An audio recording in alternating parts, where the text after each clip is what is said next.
Welcome back to Women of Worth, the podcast where we uncover the real challenges women face in today's world and empower you to rise above them.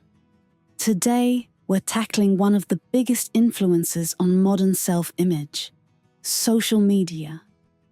Every day, women are bombarded with filtered beauty, highlight reels, and unrealistic success stories. It's easy to start comparing ourselves, feeling like we're not enough, and questioning our own worth.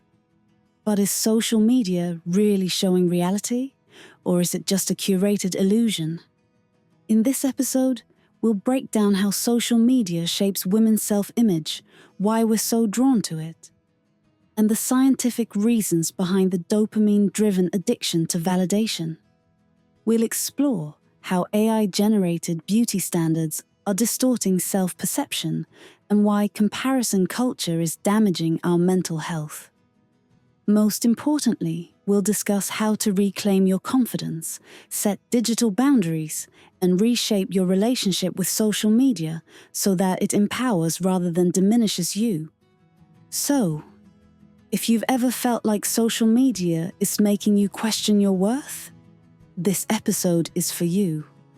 Let's talk about the hidden truths behind the screen, how it's affecting women everywhere, and what we can do to break free from unrealistic expectations.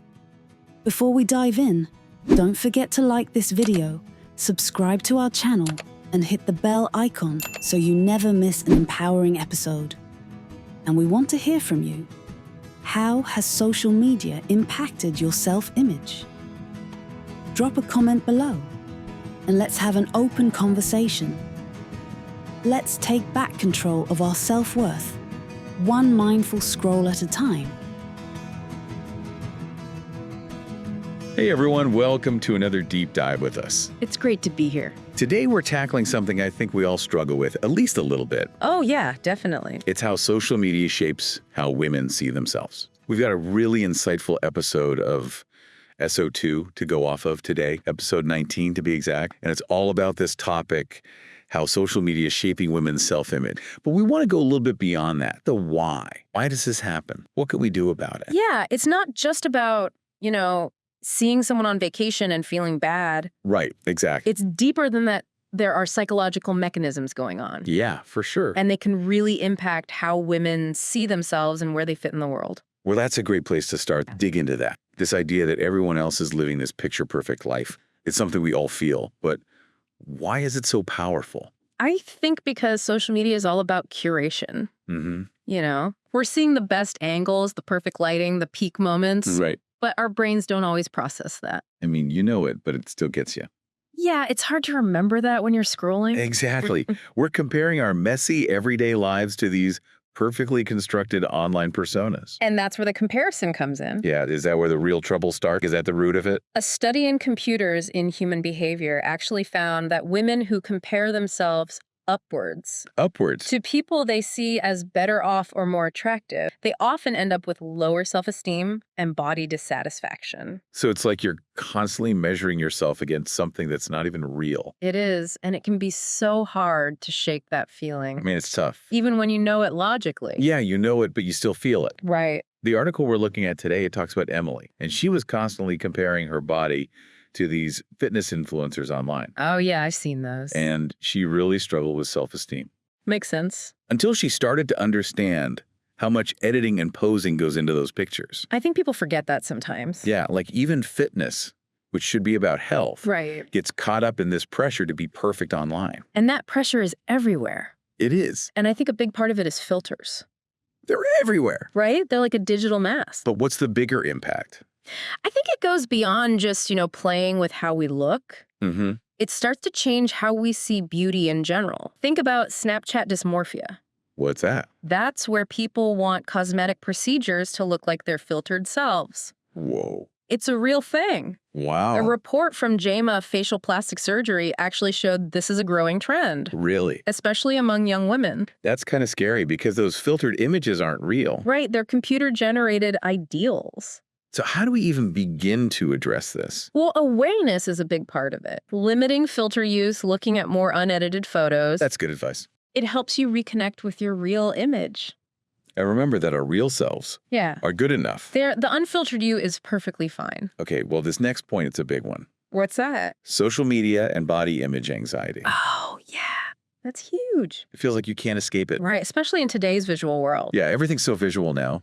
And those platforms where visual content is king, Instagram, TikTok, Those are the big ones. they can really fuel body image anxiety, especially for women. Yeah, I mean, the numbers back it up. They do. This article mentions a study from the Royal Society for Public Health, Okay. and they actually ranked Instagram as the worst platform for mental health. Really? Wow. Yeah. And they linked it to body dissatisfaction, anxiety and depression in women. It's pretty alarming. It is. Like, how do we deal with that? I think what's happening is that you're constantly exposed to these perfect bodies, often totally unattainable. Right. And even if you know logically the photos are edited, it still affects you subconsciously. Yeah, like you can't help but compare. And that's where that anxiety comes in. Makes sense. There's a story in the article about Lena who felt pressured to have this perfect body. Oh, I hate that. She was following all these fitness inspiration accounts. Right. And she was constantly comparing herself. Of course. Until she realized a lot of those images are just illusions. What do you mean? It's all about lighting and poses, making things look a certain way. That makes sense. It's not always real. Right. So it's important to diversify your feed. Okay, what do you mean? Follow body positive accounts. Real people, not just curated models. Yeah. But it's a constant battle for our attention. It really is. And ultimately for our self-worth. Yeah, absolutely. It's a tough one. That brings us to another feeling that I think a lot of us relate to. What's that? It's feeling behind in life. I've felt that. Because of social media. Yeah, it's like everyone's hitting these milestones. Yeah, and you're just like existing. Yeah, just going through the motions. And it makes you feel bad. And I think that feeling comes from how social media portrays success. Right. It's all about showcasing achievements. Like the new car. Right. The promotion. The dream vacation. But we don't see the struggle, the failures. The normal stuff. The everyday grind that everyone goes through. Yeah, you're just seeing the highlight reel. Exactly. And so we're comparing our behind the scenes to everyone else's highlight reel. And it makes us feel bad. And that's where the success bias comes in. What's that? It's the tendency to only show the wins online. Okay. So it creates this false sense that everyone else is achieving more. Wow. And a study from psychological science actually found that people who spend a lot of time on social media, they tend to overestimate their peers' success. That makes sense. We're bombarded with these curated images. Right. But we rarely see the full picture. That's a really good point. So it's easy to feel behind. Yeah, you're not seeing the whole story. Exactly. You know, there's a story in the article about Mia, and she felt really unaccomplished looking at her peers' careers online. I can relate to that. Yeah, like everyone else is killing it. And you're just stuck. But then she learned about this success bias. Oh, that's interesting. And how people tend to only show the good stuff online. Yeah, it's all about perception. And she said it was a real turning point for her. So she stopped comparing herself. Yeah, she started focusing on her own growth. That's a great takeaway. It's about defining success on your own terms. Exactly. Not based on someone else's online persona. Absolutely. And that leads us to something maybe even more tricky. Oh, what's that? It's the dopamine validation trap. Oh, yeah. It's like we're wired to want those likes and comments. Totally. Why is that? Social media is designed to trigger those reward systems in our brains. Really? Yeah. So it's not our fault. It's how they're made. It's like they're engineered to make us addicted. In a way. So getting it, like, it literally activates the same pleasure center as eating something delicious. Exactly. Or winning money. Wow. Research from Harvard University backs that up. So it's not just vanity. No, it's neuroscience. It's like a real chemical reaction. It is a powerful feedback loop. Okay, so we know this is happening in everyone's brains. Yeah. But how does this affect women's self-image specifically? Well, when our self-worth gets tied to those external validation systems. The likes. Yeah, the comments, the followers. It's incredibly damaging. How so? We start to measure our value based on those external factors instead of focusing on internal fulfillment. It's like you're giving away your power. You're letting those numbers define you. That's scary. There's a story in the article about Diana who used to delete photos that didn't get enough likes. Oh, wow. She was literally tying her self-worth to these arbitrary numbers. That's heartbreaking. It is, and it highlights how easy it is to fall into that trap. So what can we do? Well, the good news is we can break free from this cycle. Okay. Posting breaks, focusing on real-world accomplishments, and reminding ourselves that our worth is inherent. So it comes from within. Exactly. It's not determined by likes. I love that. It's about shifting your perspective. So we've covered a lot. We have. The curated lives, the filters, the constant comparison. It's heavy stuff. It is. It's a lot to process. So where do we go from here? While the negative impacts are real, we don't have to be passive victims. Like that.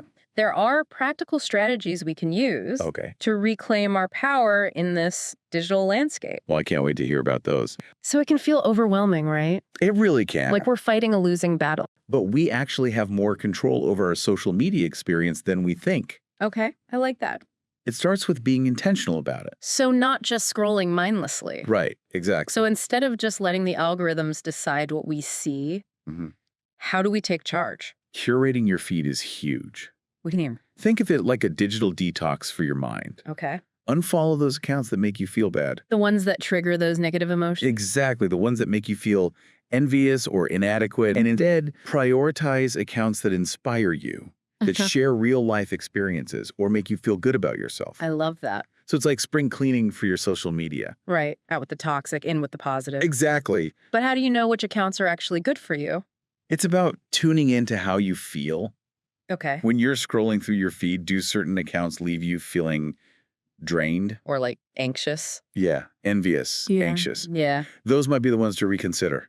And then look for accounts that promote things like body positivity, self-growth, or share authentic, unfiltered content. Yeah, like real people, not just the curated stuff. It's about surrounding yourself with virtual cheerleaders. Oh, I love that analogy. Not with people who make you feel like you're not enough. That's a great way to put it. But even if you're following those great accounts, there's still so much content out there. It never ends. Right. It's easy to get sucked into that endless scroll. Totally. And that's where setting boundaries is key. Boundaries. Yeah. Decide how much time you actually want to spend on social media each day. Okay. And then stick to it. So like maybe 30 minutes in the morning and 30 minutes at night. Exactly. Girl. Treat it like an appointment that you can't reschedule. So you're in control. Right. It's about reclaiming your time and your energy. I love that. And when you are on social media, try to engage with purpose. What do you mean? Instead of just mindlessly scrolling, leave a thoughtful comment. Okay. Participate in a discussion about something you care about, or share something that brings you joy. So it's about making it a more enriching experience. Exactly. Not just passively consuming. Right. Be an active participant. I like that. And when you're not using social media, disconnect completely. Turn off notifications. Yeah. Put your phone away. Okay. Incorporate those digital detoxes. Digital detoxes. Yeah, like a social media fast. How often? Even just one day a week. Could make a difference. Can make a big difference in how you feel. I'm going to try that. I think you should. It's like hitting the reset button. Exactly. What about journaling? The article mentions that too. Self-awareness journaling can be really powerful. How so? Take some time to reflect on how different accounts make you feel. What? Notice if a particular account is consistently triggering negative emotions. Like envy or comparison. Exactly. Consider unfollowing or muting them. It's about paying attention. Yeah, to those subtle shifts in our mood. And what's actually good for us. Precisely. And the article also talks about this idea of digital minimalism. Digital minimalism, what's that? It's basically decluttering your digital space.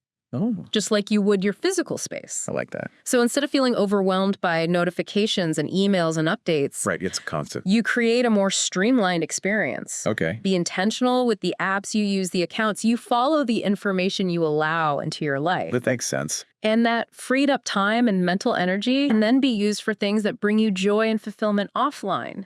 Like what? Rediscover a passion for painting.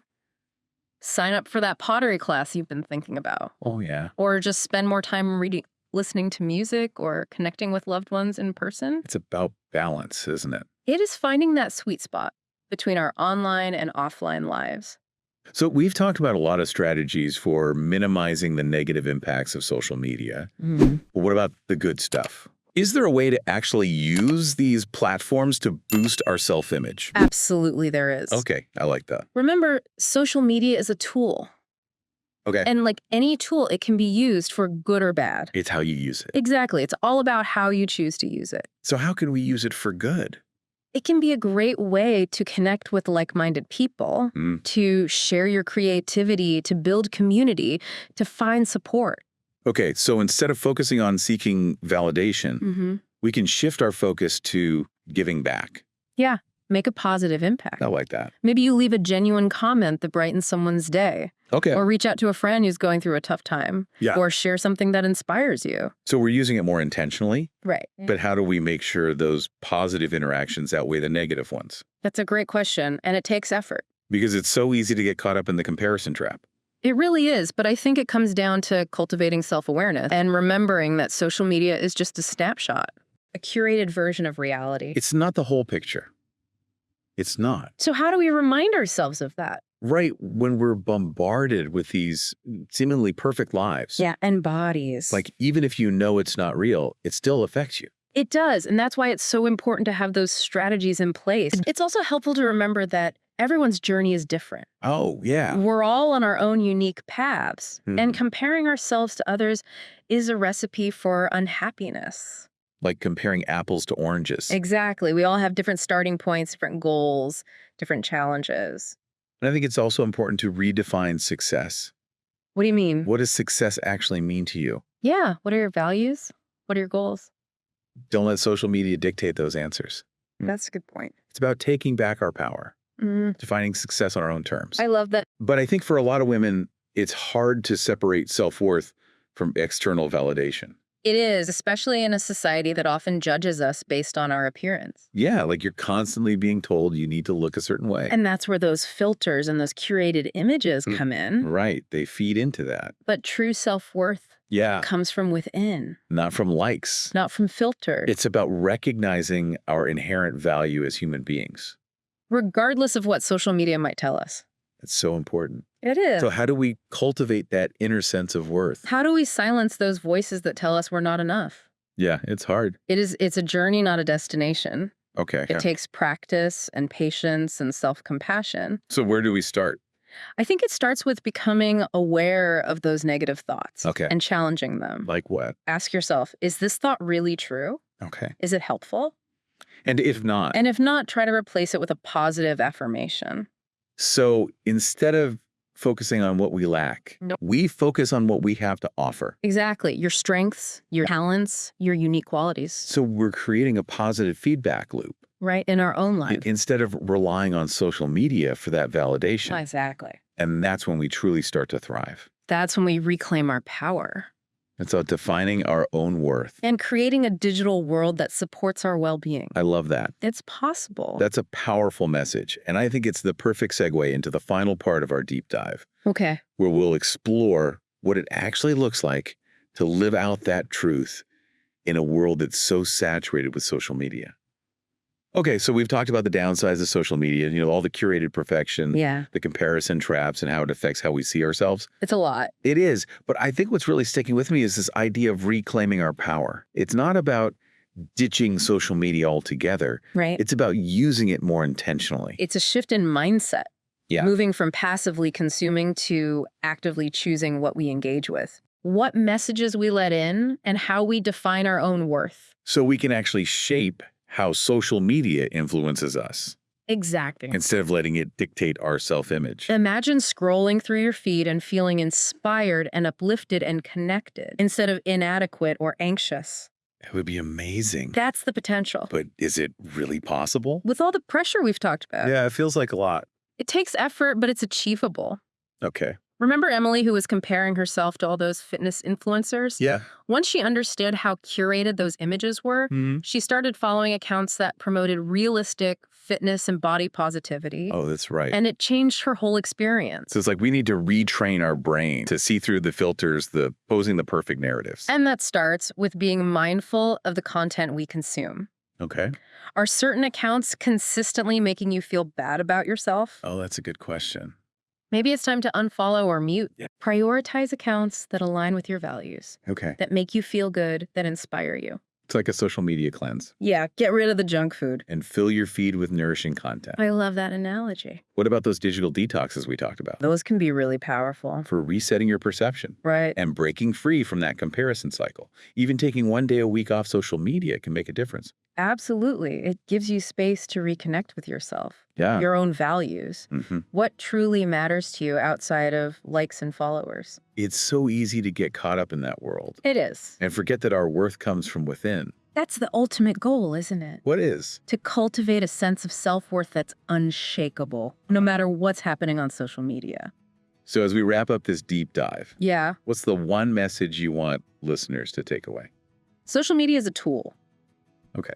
And like any tool, it can be used for good or bad. It's how you use it. It all comes down to how you choose to use it. We have the power You do. to shape our online experience, curate our feed, set boundaries, engage with intention. And most importantly, Yeah. define your own worth. It's about creating a digital world that supports our well-being. And empowers us to be our most authentic selves. I love that. Thank you so much for joining us on this deep dive, everyone. It was my pleasure. We hope you found it insightful and empowering. I hope so. If you enjoyed this episode, please like, subscribe, and share it with your friends. Yeah, spread the word. And we'd love to hear from you. Leave a comment below, sharing how social media has influenced your self-perception. I'm curious to hear what people have to say. Until next time, stay curious and keep exploring.